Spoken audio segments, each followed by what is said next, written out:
Hi YouTubers, I'm glad you're here. Thank you for joining me today.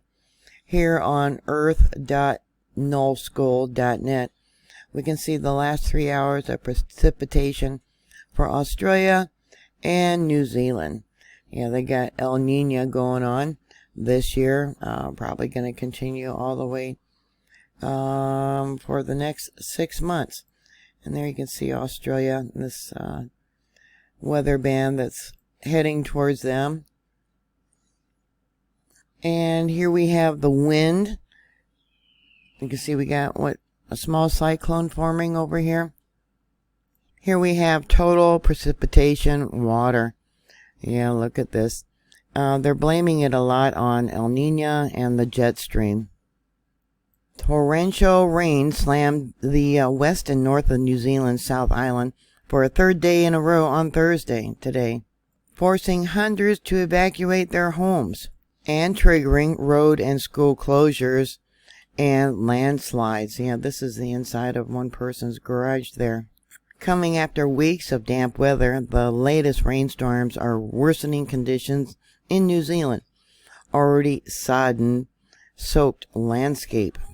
Scientists have attributed the unseasonably wet weather to a narrow stream of water vapor or an atmospheric river sitting above the country.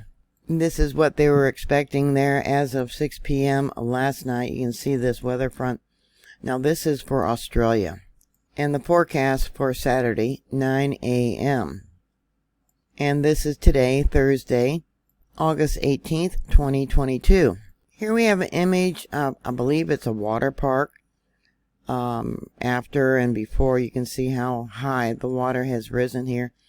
And this is a chairlift. One person that was on the chairlift with her daughter said it was really scary going over this fast running water, and the sound was tremendous.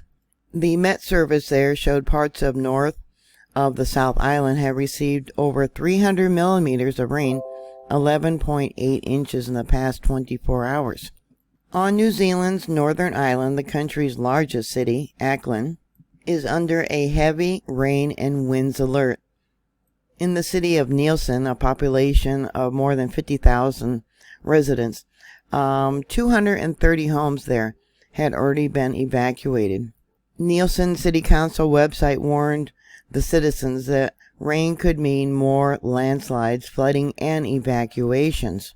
Wastewater overflowing has contaminated much of the drinking water there. A cold front is supposed to be pushing in today, or it already has pushed in because they're ahead of us by a few hours. And it's going to go across parts of central Victoria and into Tasmania. And it's going to continue into Thursday night. They said behind the very cold front, they could have possible thunderstorms, local hail along the south coast, including for Melbourne.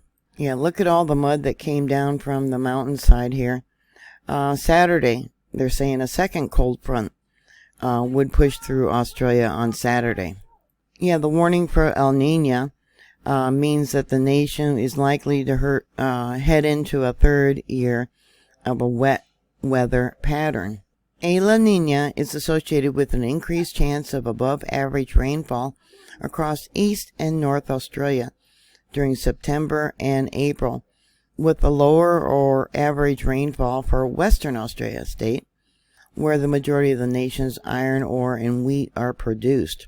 Heavy rainfall, storms, flooding, and saturated ground in New South Wales and Queensland have disrupted coal mining, railing, and shipping, as well as coal bed methane development to supply gas to export LNG and domestic products. It also delayed the harvest in parts of these states last year and caused large volumes of wheat and barley to be downgraded to feed grains from milling wheat and malting barley.